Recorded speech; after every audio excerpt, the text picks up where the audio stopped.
বাংলাদেশের এই মুহূর্তে স্বাধীন হওয়ার পরে মনে হচ্ছে আপনার দৃষ্টিতে বিএনপি কিংবা জামাত তাদের মধ্যে কোনো ধরনের ইন্টারনাল প্রবলেম শুরু হয়েছে কিনা? আমি মনে করি এটা শুরু হয় নাই। এক ঘরে চার ভাই থাকে, চারটা মতাদর্শে চলে। গতকাল উপদেষ্টা জনাব নাহিদ সাহেব বলেছেন যে 800 তালিকা ইতিমধ্যে তারা করে ফেলেছেন, 800 মানুষকে হত্যার তালিকা করেছেন। এছাড়া ইন্টারন্যাশনাল বিভিন্ন জায়গা থেকে আপনি তথ্য পেয়েছেন যে প্রায় 1000 পিপল আজকের এই শেখ হাসিনা হত্যা করেছে। এই যুদ্ধটা শেখ হাসিনাই লাগাতে চায়, এই যুদ্ধটা শেখ হাসিনারই প্ল্যান। আর সে কারণেই গত 16 বছর পর্যন্ত তিনি ষড়যন্ত্র করেছেন। আর আজও সেই ভারতে গিয়ে বসে থেকে কুচক্রী বিভিন্ন ধরনের ষড়যন্ত্র করছেন। আপনি যে পয়েন্টটা শুরুতেই ধরেছেন সেটা হচ্ছে যে এই মুহূর্তে ভারতের পক্ষ থেকে তাদের বক্তব্য ইন্টারনালি তারা বলার চেষ্টা করছেন যুদ্ধের জন্য প্রস্তুত থাকা কিংবা ভিন্ন ধরনের কিছু একটা আপনি গেস করতে পেরেছেন। কিন্তু আপনি জানেন যে আমাদের এই বাংলাদেশকে নিয়ে ভারতের ষড়যন্ত্র আজকে নতুন কিছু নয়। এই দীর্ঘ প্রায় 16 বছর পর্যন্তই অনৈতিকভাবে এই ফেসিবাদ শেখ হাসিনাকে টিকিয়ে রাখার জন্য যা যা করণীয় সবকিছু তারা করেছে। কিন্তু জনতার বিজয়ে জনতা দেখিয়ে দিয়েছে বাংলাদেশের ছাত্র এবং জনতা ঐক্যবদ্ধভাবে বাংলাদেশকে কিভাবে রক্ষা করবে সেটা তাদের দেখার বিষয়। তাদের দেশ তারা রক্ষা করেছে। এই জায়গায় ভারতের ইন্ধন, ভারতের এই ধরনের বক্তব্য, ভারতের এই ধরনের থ্রেটমূলক কিছু কার্যক্রম শুরু করার মধ্য দিয়ে তারা মূলত আপনাদেরকে আরেকটু দুর্বল করার চেষ্টা করছে কিংবা আপনাদেরকে ভিন্নভাবে একটু চাপে রাখার চেষ্টা করছে। কিন্তু আমি মনে করি সেটা কোনো অবস্থায় এই স্বাধীন বাংলাদেশে হতে দেওয়া হবে না। এবং এই বাংলাদেশের জনগণ বাংলাদেশের স্বাধীনতা রক্ষার জন্য অতন্ত্র প্রহরী হিসেবে বিগত দিনে যেভাবে ছিলেন এখনো থাকবে। এবং 1971-এ আমরা পাকিস্তানের বিরুদ্ধে যুদ্ধ করতে পেরেছি, এ ধরনের কোনো সংঘাতময় পরিস্থিতি আমরা কখনোই চাই না। কিন্তু যদি বাধ্য করা হয় তখন এদেশের জনগণ অবশ্যই তাদের সেই ধরনের সকল ষড়যন্ত্র মোকাবেলা করতে প্রস্তুত আছে। আপনি জানেন যে ভারত আমার পার্শ্ববর্তী দেশ, তার সাথে আমার সৌজন্যমূলক সম্পর্ক থাকবে, তার সাথে আমার কূটনৈতিক সম্পর্ক থাকবে, কোনো ধরনের সমস্যা নেই। কিন্তু কোনো অবস্থায় তিনি আমার দেশের নাগরিকদের উপরে অনৈতিক চর্চা করতে পারেন না, গণতন্ত্রকে হরণ করতে পারেন না, চাপিয়ে দিয়ে কোনো ধরনের কোনো কাজ তিনি করতে পারেন না। কারণ আপনাকে মনে রাখতে হবে আমরা স্বাধীন দেশ, স্বাধীন বাংলাদেশ। আপনারা যেই কথাটি এতদিন পর্যন্ত বলেছেন যে পাকিস্তানিদের কাছ থেকে আমরা বাংলাদেশকে স্বাধীনতা এনেছি, কেন এনেছি? শোষণ মুক্ত, আজকে তাদের নির্যাতন মুক্ত একটি বাংলাদেশ গঠন করেছি। কিন্তু একই অবস্থা যদি পার্শ্ববর্তী দেশ চালাতে থাকে তাহলে সেটা কোনোদিনই আমাদের স্বাধীনতাকে কোনোদিনই সুন্দরভাবে গঠন করা কিংবা পালন করা সম্ভব নয়। যেটা গত 16 বছর পর্যন্ত আমরা বুঝতে পেরেছি যে বাংলাদেশটাকে একটি করদ রাজ্যে পরিণত করার নামান্তর তারা শুরু করেছেন এবং সেটার বাস্তবায়নেরই আজকে হয়তো ইঙ্গিত আপনি দেখতে পাচ্ছেন। কিন্তু আল্লাহর রহমত যে এই বাংলাদেশের জনগণ, ছাত্র জনতা ঐক্যবদ্ধভাবে বাংলাদেশকে শেষ সময় এসে এমন ভাবে রক্ষা করেছেন, যদি সেটা না করতেন তাহলে হয়তো আজকের এই ভারতের কার্যক্রম দিয়েই প্রমাণিত হয় যে আপনাদের অবস্থাটা কোথায় গিয়ে দাঁড়াতো। আমি মনে করি এই ধরনের যত ধরনের থ্রেট তারা দিবেন এটা সম্পূর্ণ কূটনৈতিক বিবর্চিত কাজ। আমি মনে করি বাংলাদেশের জনগণের সাথে কোনো ধরনের ভারতের জনগণের সাথে সংঘাত নয়, কিন্তু বাংলাদেশের রাজনীতিকে তারা প্রভাবিত করে এদেশের জনগণকে অধিকার বঞ্চিত করা সেটা অবশ্যই এদেশের জনগণ মেনে নিবে না এবং আমি মনে করি ভারতের জনগণও মেনে নিবে না। কিন্তু মোদীর সরকার কিংবা তাদের ভিতরে রাজনৈতিক যে নেতাকর্মী রয়েছে তারা চায় এই দেশটাকে একটি বিকৃতভাবে কিনে নিতে, এই দেশটাকে সম্পূর্ণ নিয়ন্ত্রণ করতে, যেটা এদেশের জনগণ কোনোদিন মেনে নিবে না। সাগর ভাই, আপনি যে প্রশ্নটা করেছেন দ্বিতীয় প্রশ্ন, সেটা হচ্ছে বাংলাদেশের এই মুহূর্তে স্বাধীন হওয়ার পরে মনে হচ্ছে আপনার দৃষ্টিতে বিএনপি কিংবা জামাত তাদের মধ্যে কোনো ধরনের ইন্টারনাল প্রবলেম শুরু হয়েছে কিনা? আমি মনে করি এটা শুরু হয় নাই। এক ঘরে চার ভাই থাকে, চারটা মতাদর্শে চলে। বাবা যখন ঘর সংসার পরিচালনার দায়িত্বে থাকে তখন চারজনে চারটা মত দেয়। বাংলাদেশের সদ্য আজকের আওয়ামী লীগ থেকে আমরা স্বাধীন একটি বাংলাদেশ পেয়েছি। স্বাধীন বাংলাদেশ পাওয়ার পরে স্বভাবতই এই দেশের রাজনীতিটা এখনো মুক্ত হয়ে গিয়েছে সকল রাজনৈতিক দলের জন্য। জামাত তার জায়গায় রাজনীতি করবে, বিএনপি তার জায়গায় রাজনীতি করবে, চরমনাই তার জায়গায় রাজনীতি করবে, গণ অধিকার তার জায়গায় রাজনীতি করবে। এটা তো রাজনৈতিক সৌন্দর্যতা। আমরা 16 বছরে যেটা পাইনি সেটা মাত্র এই গত কয়েকদিনের আন্দোলন সংগ্রামের ফসল হিসেবে আমরা কিন্তু সেখানে পেয়েছি। আমি মনে করি এই জায়গায় যে আলোচনা হয় সেটা একেবারেই নিচের লেভেলের জায়গা থেকে বেশি কাদা ছোড়াছুড়ি হয়, কিন্তু উচ্চ জায়গায় যারা রয়েছেন আমি মনে করি তারা এইটাকে অতটা সিরিয়াস নিচ্ছে না যতটা সিরিয়াস আপনি বলার চেষ্টা করছেন সাগর ভাই।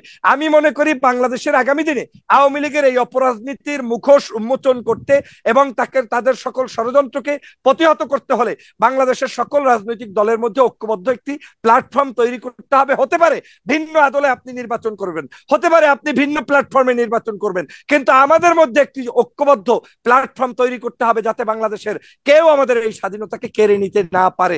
আপনি নিশ্চয়ই জানেন যে বাংলাদেশের যারা খুন করেছে, গতকালকার আপনার আমাদের কি বলে উপদেষ্টা জনাব নাহিদ সাহেব বলেছেন যে 800 তালিকা ইতিমধ্যে তারা করে ফেলেছেন, 800 মানুষকে হত্যার তালিকা করেছেন। এছাড়া ইন্টারন্যাশনাল বিভিন্ন জায়গা থেকে আপনি তথ্য পেয়েছেন যে প্রায় 1000 পিপল আজকের এই শেখ হাসিনা হত্যা করেছে। অতএব এই হত্যার বিচার না হওয়া পর্যন্ত আওয়ামী লীগের রাজনৈতিক কোন জায়গায় তারা এস্টাবলিশড হওয়ার কোনো সুযোগ বাংলাদেশে নেই, কারণ জনগণ তাদেরকে প্রতিহত করবে। সরকারও বারবার একই কথা বলছে। এখন প্রথম কাজ হচ্ছে আজকে তাদের বিচার করা। ডক্টর মোহাম্মদ ইউনূস সাহেবকে আমি সেজন্য ধন্যবাদ জানাই, সেনাবাহিনী প্রধান ওয়াকারুজ্জামানকে ধন্যবাদ জানাই যে বাংলাদেশে আমরা এই যে যুদ্ধ করেছি, এই যুদ্ধের আজকের এই অবস্থানটা যদি আমাদের আরো লম্বা সময় হতো, যদি সেনাবাহিনী আমাদের পাশে এসে না দাঁড়াতো, তারা আমাদের পাশে দাঁড়িয়েছে, দাঁড়ানোর প্রেক্ষিতে আজকের স্বাধীন বাংলাদেশ সুষ্ঠু সুন্দরভাবে আমরা পরিচালনার সুযোগ পাচ্ছি। অতএব আমরা মনে করি আমাদের এই দেশের এই মুহূর্তে যেটা প্রধান আলোচনা সেটা হচ্ছে এই দেশকে স্বাধীনভাবে পরিচালনার জন্য আইন শৃঙ্খলার যে অবনতি আওয়ামী লীগ করে গিয়েছে, মানুষকে হত্যার মধ্য দিয়ে পুলিশকে যেভাবে ধ্বংস করে দিয়েছে, সেই জায়গাগুলোতে আমাদের রিফর্ম করতে হবে। আমাদেরকে সকল জায়গাগুলোতে আমাদের দেশপ্রেমিক নাগরিকদেরকে রিক্রুট করতে হবে। তারপরে গিয়ে আস্তে আস্তে আস্তে আস্তে এমন একটা পরিবেশ তৈরি হবে যেটার মধ্য দিয়ে বাংলাদেশে একটি সুষ্ঠু সুন্দর নির্বাচন হবে। সাগর ভাই, সেই নির্বাচনের মধ্য দিয়েই বাংলাদেশে একটি স্বাধীন সরকার প্রতিষ্ঠিত হবে এবং স্বাধীন সরকার স্বাধীন সার্বভৌম বাংলাদেশ রক্ষার জন্য পার্শ্ববর্তী সকল রাষ্ট্র সহ দেশে বিদেশে সবার সাথে কূটনৈতিক সম্পর্ক বজায় রাখবে। কিন্তু আমরা মনে করি আমাদের এই বিজয়কে যদি ছিনিয়ে নেওয়ার জন্য পাশে বসে কোনো ধরনের ষড়যন্ত্র কেউ করে, তা কোনোদিন মেনে নেওয়া হবে না, হবে না। আপনি দেখেছেন গতকালকের 1 মাস পূর্তিতে শহীদি যে মার্চ হয়েছে, সেখানে লক্ষ লক্ষ ছাত্র জনতা, আপনি বাংলাদেশের বাহিরে আর কোথাও দেখাতে পারবেন না যে স্বাধীনতা অর্জনের পরে 1 মাস পরেও গিয়ে সেই স্পিরিটকে ধারণ করে জনগণ এখনো রাজপথে থাকে। একমাত্র বাংলাদেশ সেখানে সম্ভব হয়েছে। অতএব কুচক্রী মহলরা এখনো জাগ্রত আছে, কিন্তু আমি মনে করি কোন কুচক্রী মহলদের কোন ষড়যন্ত্র আমাদের মধ্যে ঐক্যের ফাটল ধরাতে পারবে না। বাংলাদেশের জনগণের দৃশ্যত যা দেখতে পাচ্ছি এবং বিশেষ করে নির্বাচনকে সামনে রেখে জামাত এবং বিএনপির যে বক্তব্যের একটা দূরত্ব দেখতে পাচ্ছি এবং অন্যান্য বিষয়েও তাদের দ্বিমত, বিশেষ করে নির্বাচন নিয়ে বিএনপি চাচ্ছে দ্রুত সম্ভব নির্বাচন হোক, কিন্তু আজকেও জামাত ইসলামের আমির বলেছে যে নির্বাচন তারা দ্রুত চান না, এর কয়েকটা কারণ তারা দেখিয়েছে। এই দূরত্বগুলিকে আপনি কিভাবে দেখেন? আমি মনে করি যে এক একটা রাজনৈতিক দল স্বাধীনভাবে মত প্রকাশ করতে পারে। আপনি দেখেন বাংলাদেশ জাতীয়তাবাদী দলকে আপনারা ভিন্নভাবে উপস্থাপন করছেন কেন? বাংলাদেশ জাতীয়তাবাদী দলও তার ভাষাগত জায়গাটা দেখেন। তিনি বলেছেন যে যতটা সম্ভব দ্রুত নির্বাচন করবেন, কিন্তু টাইম ফ্রেম তো আমরা বেঁধে দেইনি। আমাদের পক্ষ থেকে বিএনপির মহাসচিবও বলেনি যে আগামীকালকেই নির্বাচন দিতে হবে, পরশুই দিতে হবে। বরং দেখেন আমাদের মহাসচিব যখনই বক্তব্য দিয়েছেন তারপরেই কিন্তু ডক্টর মোহাম্মদ ইউনূস সাহেবকে তাকে ইনভাইট করেছেন, তাদের সাথে বসা শুরু করে দিয়েছেন। এটাকে বিকৃতভাবে উপস্থাপন করার কোনো সুযোগ নেই। জামাত হয়তো খোলামেলা বলে দিয়েছে যে আগামী নির্বাচন আমরা যথাসম্ভব তাদেরকে সময় দিতে চাই, ভালো কথা, তারাও সময় দিতে চায়, আমরাও দিতে চাই, অন্যরাও দিতে চায়। আর একটা জিনিস সাগর ভাই, আপনাকে ফ্যাক্ট অনুধাবন করতে হবে। বাংলাদেশে আওয়ামী লীগ যে অবস্থায় বাংলাদেশকে রেখে গিয়েছে, সেই অবস্থায় আপনি যদি বলেন আজকে নির্বাচন কোনোদিন হবে না, এখনো আওয়ামী লীগের প্রেতাত্মারা সমগ্র বাংলাদেশের ভিতরে ভিতরে তন্দ্রে তন্দ্রে রয়ে গিয়েছে। পুলিশ নেই, র্যাব নেই, সেনাবাহিনী সারা দিন রাত কাজ করে যাচ্ছে। এই মুহূর্তে আপনার তো নির্বাচনের প্রশ্নই আসে না। হয়তো নির্বাচনে আমাদেরকে অবশ্যই যেতে হবে। সেই কারণে একটি দলের মহাসচিব হিসাবে, পার্টির মহাসচিব হিসাবে, সর্ববৃহৎ দল হিসাবে তাদের সেই স্টেটমেন্ট তো থাকবে, কারণ আমরা তো স্বৈরশাসক না, আমরা তো কোনো স্বৈরশাসক গজাইতে দেব না।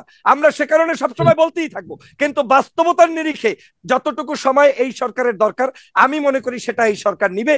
এবং আজকের এই তত্ত্বাবধায়ক সরকারের যে প্রধান ডক্টর মোহাম্মদ ইউনূস, উনি একজন মানে সম্মানিত ব্যক্তিত্ব, নোবেল লরিয়েট, তার আত্মমর্যাদা আছে। তিনি যতক্ষণ পর্যন্ত বাংলাদেশের এই সকল সমস্যা সমাধান করবেন, আমি মনে করি সকল রাজনৈতিক দল তাদেরকে অবশ্যই সেই সময়টা দিবে, যেটা যুক্তিযুক্ত। শেষ মন্তব্য এই পর্যায়ে আপনার কাছ থেকে সেটা হলো যে ভারত যেহেতু এই যে যুদ্ধের ডাক, যদিও বাংলাদেশের সাথে যুদ্ধ করবে এটা বলেনি, তবে তারা তাদের সেনাবাহিনীকে ঐক্যবদ্ধ হয়ে যুদ্ধের জন্য প্রস্তুতির ডাকের মধ্যে সেখানে বাংলাদেশ প্রসঙ্গটাও রাজনাথ সিং রেখেছে। সেখানে আমাদের এই নতুন সরকারের সময় নতুন অনেকগুলি চ্যালেঞ্জের কারণে নিজেদের মধ্যে অনেকেই মনে করে যে একটা দূরত্ব এই দল ওই দলের সাথে, জনতার সাথে, ছাত্রের সাথে জনতার একটা দূরত্ব তৈরি হচ্ছে। এই সুযোগে আপনি কি মনে করেন যে আন্তর্জাতিক যে ষড়যন্ত্রগুলি এগুলি আবারও হয়তো ঢুকে যাওয়ার একটা সম্ভাবনা তৈরি হতে পারে? এক্ষেত্রে আন্তর্জাতিক ওই ধরনের হুমকিকে মোকাবেলা করবার জন্য কতটা ঐক্যবদ্ধ থাকবে বলে আপনি বিশ্বাস করেন? আবারও আমি মনে করি বাংলাদেশের এই মুহূর্তে যে পরিবেশ বিরাজ করছে, সেনাবাহিনী তার হারানো সকল ঐতিহ্য আজকের ফিরিয়ে পেয়েছে, এবং বাংলাদেশের আজকে যদি কোনো আওয়ামী লীগের আমলে কোনো যুদ্ধ হইতো, সেই যুদ্ধে হয়তো আপনি দেখতেন প্রশাসন নামাতো, কিন্তু দেশবাসী হয়তো ইনভলভ হতো না। কিন্তু আজকের প্রমাণ হয়েছে এখন এই মুহূর্তে দেশের বিরুদ্ধে যারাই ষড়যন্ত্র করবে, সেটাকে মোকাবেলা করার জন্য কোনো বাহিনীই নয়, সমগ্র জনগণ, দল মত জাতি ধর্ম বর্ণ ঐক্যবদ্ধ নির্বিশেষে তারা সেখানে দাঁড়াবে। একটা জিনিস স্পষ্ট হয়েছে, এই যুদ্ধটা শেখ হাসিনাই লাগাতে চায়, এই যুদ্ধটা শেখ হাসিনারই প্ল্যান, আর সে কারণেই গত 16 বছর পর্যন্ত তিনি ষড়যন্ত্র করেছেন,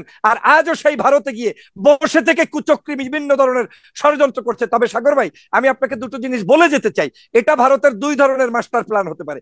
একটা হচ্ছে আপনাকে ভয়ভীতি, এই নামটা উচ্চারণ করেছে আর আপনি ভেগা চাকা দিয়ে যাবেন যাবেন ভাব, এটার মধ্যে কিছু কুচক্রীপনা করবে, কিন্তু আদতে যদি তারা গণতান্ত্রিক দেশ হয়, সত্যিকার যদি তাদের দেশের মানুষের প্রতি শ্রদ্ধাবোধ তাদের থাকে, তাহলে আমি মনে করি ভারতের কোন নাগরিক বাংলাদেশের সাথে যুদ্ধে জড়াতে চায় না।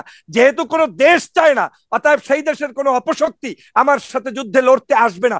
যদি আসেও, তাহলে এদেশের জনগণ যেভাবে শেখ হাসিনাকে বাংলাদেশ থেকে তাড়িয়ে দিয়েছে, গণভবনকে রক্ষা করেছে, বাংলাদেশের মানচিত্র রক্ষা করেছে, একই উপায়ে ভারতের সকল ষড়যন্ত্র মোকাবেলা করে তারপর তাদেরকে তাড়াবে এবং তাদের সাথে যুদ্ধের জন্য প্রস্তুত আছে, এবং সেই যুদ্ধে বাংলাদেশের নাগরিকরা তার স্বাধীন বাংলাদেশের সার্বভৌমত্ব রক্ষা করবে। কিন্তু আমরা মনে করি, এখনো আহ্বান জানাই, যুদ্ধের কোন ধরনের সূত্র তৈরি হোক সেটা আমরা চাই না। আমরা শুধুমাত্র বাংলাদেশের গণতন্ত্রের জন্য যুদ্ধ করেছি, লড়াই করেছি, গণতন্ত্র আমরা ফিরে পাচ্ছি। এই মুহূর্তে বাংলাদেশের বড় চ্যালেঞ্জ হচ্ছে গণতান্ত্রিক জায়গায় আমার রাস্তাটা তৈরি হওয়া। অতএব এই তৈরিকৃত রাস্তায় আজকে কেউ কাটা তৈরি করবেন না। এখানে ডক্টর মোহাম্মদ ইউনূস সহ, ওয়াকারুজ্জামান সহ যারা আজকে নির্লসভাবে কাজ করছে, তাদেরকে সহযোগিতা করবে। আমি মনে করি আমার দল বাংলাদেশ জাতীয়তাবাদী দল পূর্বে যেভাবে গণতান্ত্রিক লড়াই করেছে, তেমনি ভাবে লড়াই করবে। আমাদের বন্ধু প্রীতিম দল জামাতে ইসলামী, ইসলামী আন্দোলন, খেলাফত মজলিস, অন্যান্য যত দল আছে বাংলাদেশের, সবাই মিলে অন্ততপক্ষে হাসিনার ব্যাপারে এবং ভারতের আগ্রাসনের ব্যাপারে ঐক্যবদ্ধ। আর অন্য ইন্টারনাল আমাদের মধ্যে সমস্যা থাকতে পারে, কথোপকথন থাকতে পারে, আমাদের মধ্যে প্রতিদ্বন্দ্বিতা থাকতে পারে, কিন্তু তাতে আমাদের কিচ্ছু আসে যায় না। ভারতের কোন ধরনের আধিপত্যবাদ এবং আওয়ামী ষড়যন্ত্রের ব্যাপারে আমরা সবাই ঐক্যবদ্ধ, এবং তখন আমরা সবাই মিলেই তাদেরকে প্রতিরোধ করব, প্রতিহত করব। কিন্তু আমি মনে করি একদম স্পষ্ট, প্রিয় দর্শক, আপনারা কি একমত কিনা সেই পর্যায়ে আমরা যাব না। আপনারা কি ডক্টর ফয়জুল হকের সাথে একমত কিনা? প্রিয় দর্শক, আপনাদের মন্তব্য খুবই গুরুত্বপূর্ণ, আপনারা অবশ্যই মন্তব্য বক্সে আপনাদের মতামত লিখবেন। আমি মাহমুদুর রহমান মাহমুদ আপনার কাছে যাচ্ছি। ডক্টর ফয়জুল হক, আপনাকে এই পর্যায়ে ধন্যবাদ জানাই।